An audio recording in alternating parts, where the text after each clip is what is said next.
Guys, I got the idea for this series from sitting on the couch and watching old school rock bouncing videos with my dad. So that is what we're going to cover today. Guys, today we have a special edition rock bouncing luck or skill video where we're going to be breaking down some rock bouncing climbs and determining whether they were luck, skill, bad luck, or a lack of skill. Guys, please subscribe and like the video.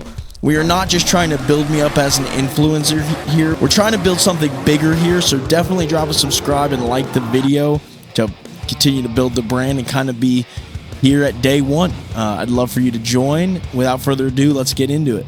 Big shout out to MadRam11, absolute OG rock bouncing YouTuber. Been watching him forever. This is his footage and edit.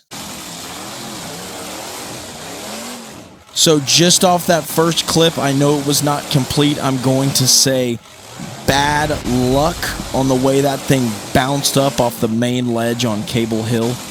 I'm going to say that was bad luck to get things started. Here's an old Coleworx buggy. I'm going to say that that was bad luck. Nobody wants to break their rig.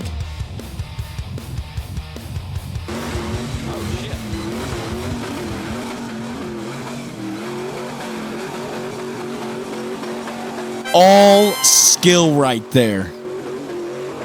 That was freaking awesome. I believe that was Mr. MadRam himself. All skill. Some of the times these guys bounce and bash up through here and it's just luck that they got over the hump and to the top.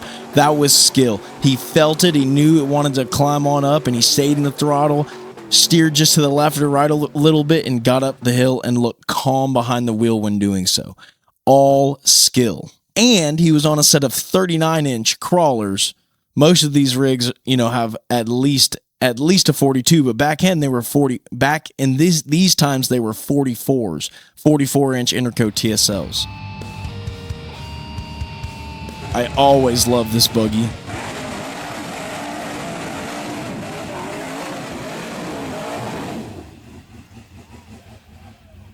Attempt number 2.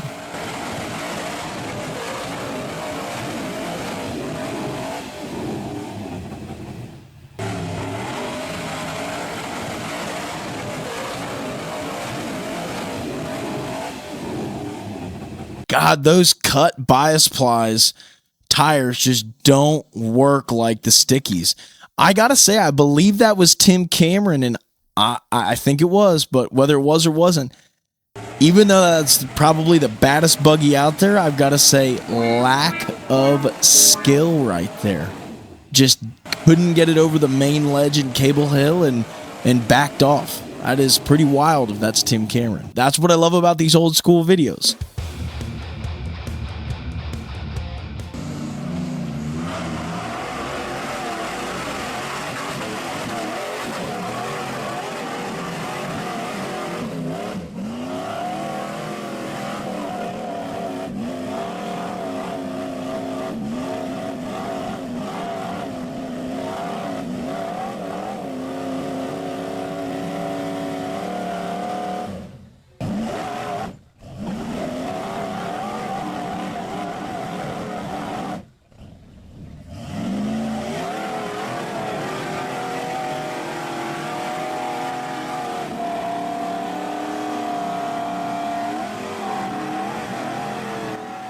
All skill. So that was a little bit of a longer clip, but that was all skill right there. They broke it on the first go around, and then the second go around didn't quite get over the ledge, but he sat there, he heated up those IROCs, which were the tires, Interco IROC tires. He heated them up, let them get sticky, and then it sounded like he shifted up to a higher gear, which reduced torque to the tires, allowed him to grab and get up on that ledge and get out of the top of Cable Hill. That was all skill.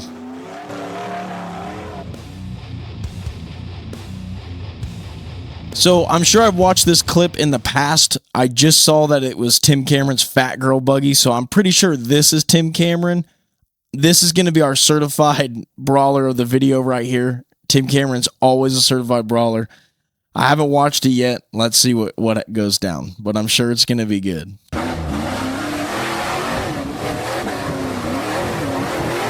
God, that's old footage. Cable Hill wasn't even that dug out yet. That's wild. Oh, it's not even washed at all like it just was. Yeah, no, that's an awesome clip when you consider that was probably 2007, which would now be 18 years ago. Let's round up to 20 years ago. Geometry technology and the suspension wasn't all that great. Shock technology was nothing like it is today. Engine technology, I think that thing had a Ramjet 350 in it. I could be totally wrong, but you know, the whole mainstream LS platform was not a thing yet. Those were brand new engines, and nobody was really doing crate LSs yet, and the support wasn't there. And just an awesome clip. I mean, it was honestly so different. Cable Hill was so different then that it's almost hard to compare them to the other clips because it wasn't dug out like the other rigs, but totally awesome. And I don't know if I said this, but with Tim Cameron, always all skill. This is Jake Berkey's 180 on Cable Hill. Let's watch. Turns left. Oh.